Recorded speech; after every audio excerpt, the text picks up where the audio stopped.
Back at HQ, we've spotted our next buy in a less faded shade of red. Is it one of them concept cars? Honda hybrid. Is it electric? Is it electric and petrol, like, obviously, yeah. Oh, is that right? Launched in 1999, the Honda Insight was the first commercially available hybrid. That's different, isn't it? It's a bit of me, that is, really. I'm not the electric bit, I mean, I don't like the sound of that. But you ain't got to use that, of course, have you? Just use petrol, can't you? Yeah, that's the best thing, yeah. It does seem to be dividing opinion, though. Don't really do out for me, truthfully. No. They're iconic. Oh, give over. They're iconic. Are they really? They are. Yeah. It's a spaceship. It's covered wheel arches. It's even got nice alloys. Hybrid. All them years ago. Quirky is the word you're looking for, Jill. Yes. With a reserve of £3,000 and 120,000 miles on the clock, it's caught the eye of an unexpected Matthewson. I think that's cheap. Cheap car. For a concept car, they'll make more than that, without a doubt. That'll make £4,000 all day long, that car. 433 2000 Honda Insight. Start me on it, where are we going to be? £2,000 I've got with me. 2000 and 22 and 2426, 2,600, 2,600, £2,800. Love it to bits, £2,800. But it does look a straight car. Oh, 3,200, Yorkshire's back in. 3,002, 3,400, 3,400, 3,600, he wants it now. 3,600, 3,800. 3,800, bangers and cash, back in, 3,800. 3,008 for the first, 3,800 for the second, third and 4,000. Oh, come on, 4,000. 100 quid. £4,000. Are we saying one? 100 quid. 41, 4,100, bangers and cash, 4,100. The first, second, third and last time, 4,100, well done. We bought the future. For a very reasonable price. One thing you do have to check on high-mileage hybrid cars is the battery. But reassuringly, ours has been recently replaced and is charging fine. To maximise fuel efficiency, Honda paired the battery with a feather-light 1-litre 3-cylinder engine using aluminium, magnesium and plastics. Honda called it Integrated Motor Assist, the battery assisting with acceleration or to help slow the vehicle and capture energy with regenerative braking. Old hat now, but in the 90s, the Insight was crowned the king of innovation. We're taking our 23-year-old Honda Insight to JM Imports near Newcastle. Jürgen Valens has been obsessed with Japanese imports since 2001. Yeah, I think it was the Fast and the Furious film. They're such cool cars, you know, iconic cars. And I mean, we've been doing it 24 years now. So we started with just only importing cars, selling them from my mum's house, and then eventually we then had to sell parts. This is not your mum's house. No, this is not my mum's house now. But yeah, so then now we start selling parts and tuning, repairing. That's how it evolves, you know. In here we've got Nissan Skyline, so we've got a 32 GTR, 33 GTR. Obviously we've got a McLaren 720S. And then we've got a Lamborghini Huracan with 1,800 horsepower.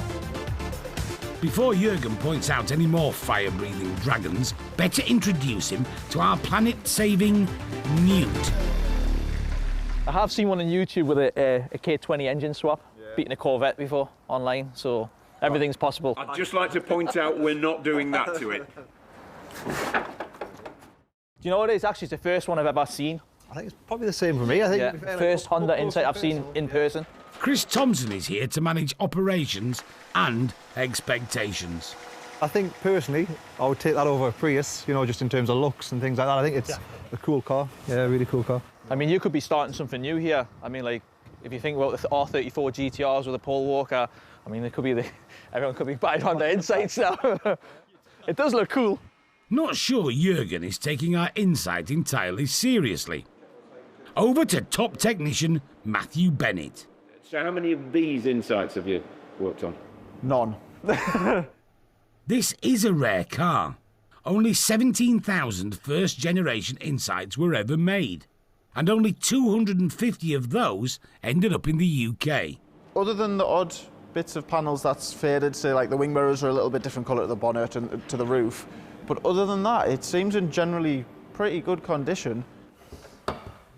So yeah, so straight away my initial impressions. Oh, it's still looking very clean, very tidy. It seems to look like OEM, everything looks like there. It's got a performance upgrade. So there's a spot. Oh, there's no dipstick. It's got a tube but no dipstick in it. So we've got an issue. A minor one, yeah. The transmission fluid dipstick is missing. What's the worst case scenario of running the gearbox without oil in it, Matt? It breaks. Probably quite simple spectacular. Turns, it breaks. Yeah, there's not much else. The I mean, it's very unlikely, unless we send it up in the air and we'll find that it's soaking wet underneath because I don't know, it might have a gearbox cooler and a line might have burst or corroded or leaked or whatever. It's unlikely that it's lost its gearbox oil. Probably best to check, though. Well, wow. It's structurally brilliant. the chassis look, Yeah. really good condition. Almost like a fresh import, doesn't it? Yeah, it really does. That's kind of what I say.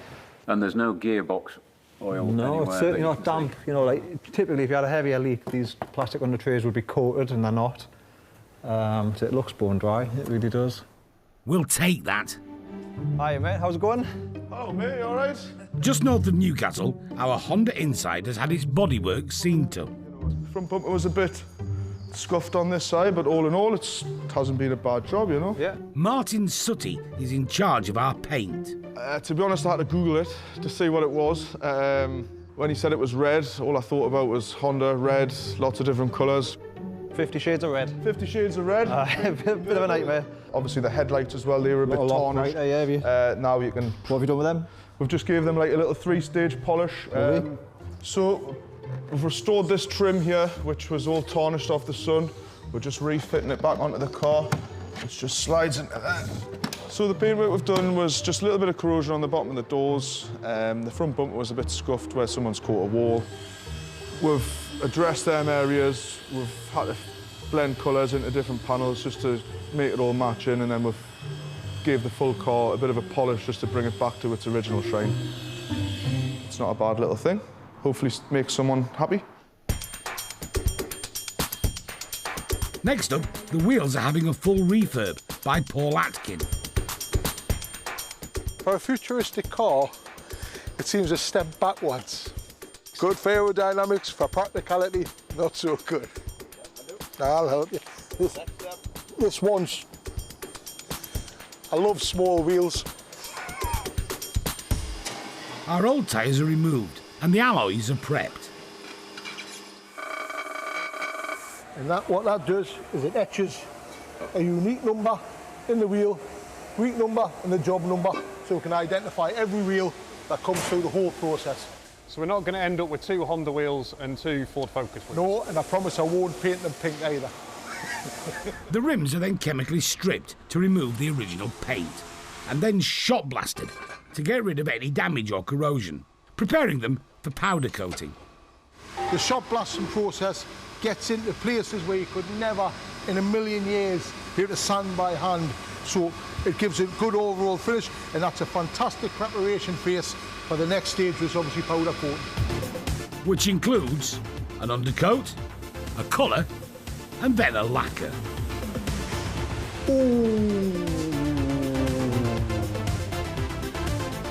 So is that it? That is it, the finished article. Now you promised a 10 out of 10 job. It might be 11. The final glow-up. Jake Callan has just arrived to tidy our Honda's back end. The idea was originally to just replace one small trim on the side because it's damaged, but it's going to look off compared to the rest of the plastic, so we're going to refresh the whole rear plastic bumper, all the trims, and that way we'll have a consistent finish. It's a bit of an odd job, but we'll get into it. The material's really clever these days, so it's got tiny channels in the glue, which means that the air can escape. It's actually quite hard to get a bubble, which is funny because everyone who watches you do it will mention how they can't get a screensaver on their phone or a screen protector, you know, without getting bubbles in, but it's a totally different thing altogether. This is designed to not get bubbles, so it's actually pretty simple, especially a flat piece like this.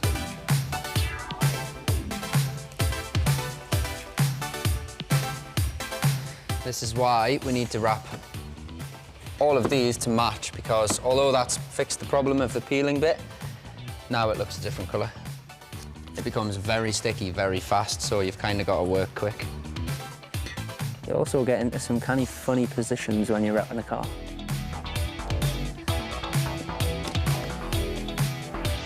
The material's happy and not stressed, then the customer is happy and not stressed.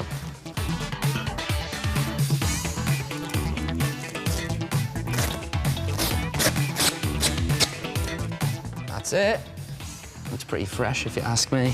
The wheels have been done. Now those black plastics are all consistently black around the car. I think it makes a massive difference. Usually it is the little details that make a big difference. I'd have one. Would you? Probably not, no. My gran might. Sounds like she's got good taste. On Tyneside, our Honda Hybrid is nearly finished. We know the battery's good and mechanically, all it needs is a service. Usually, they're pretty reliable cars, to be fair. Kyle Tully is our service technician. So we're just going to crack the sun plug off, and then we're going to drop the oil, let all the oil drain out of there. Ops manager Chris has some good news. Doesn't need an awful lot. The car, it's in good condition. So, yeah, literally fresh engine oil and filter. Check the gearbox oil, which we do now have a new dipstick for the gearbox. Sourced from one of their many contacts in Japan. I'm actually really, really impressed. It's way better than I thought it was going to look.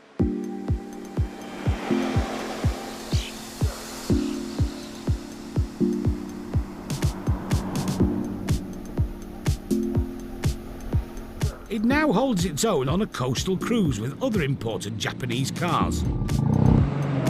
But none of them are as fuel efficient or aerodynamic as ours. It's cool, quirky, rare. I would say to the right buyer, you could probably get anything between 7 to 9. Someone's going to buy it, pretty sure. Let's hope so. The original purchase price, including tax and commission, was an aerodynamic £4,469. JM Imports charged us £603. Wheels, paint, wrap and polish came to £1,152, bringing our total spend to a super economical £6,224. Back at Matthewson's, absence makes the heart grow fonder. It was that rear end styling that sold it on me. The way it sort of like lays down at the back. I thought that's beautiful. I really did. My age group, none of us like things like Austin Princesses and TR7s when they come out. Wedgy and boxy. We didn't like them.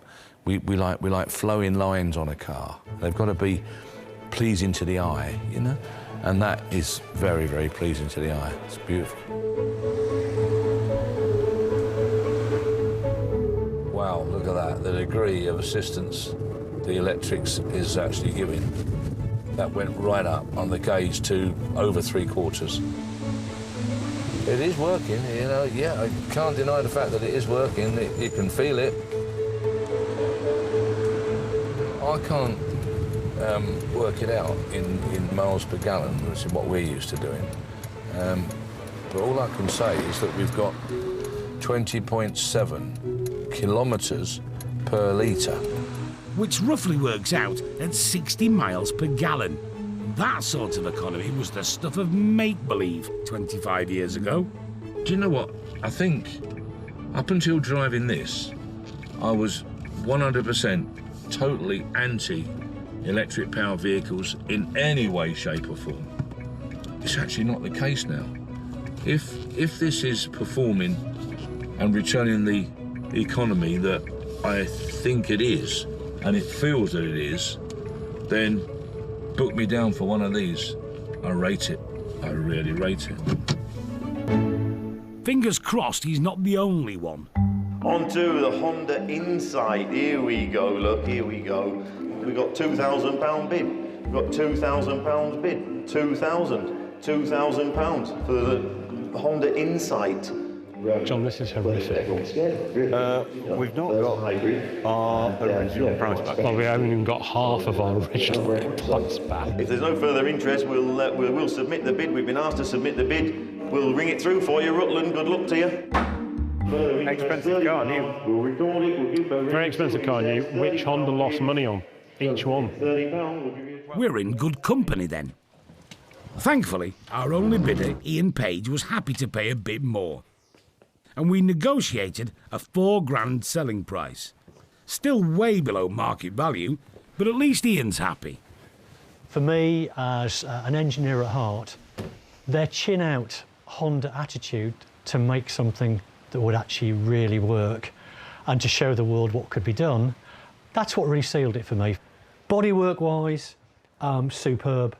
Interior-wise, I cannot believe it's a 25-year-old car. Looks like it's never been sat in. But it's not just for Ian. His wife, Angela, plans on using it just as much. I think there might be a few arguments about who drives it, but I intend to get my way. I'm hopefully it'll end up my little car. Might be regretting not buying a boat. Through the flood waters. Couldn't be a worse day, could it?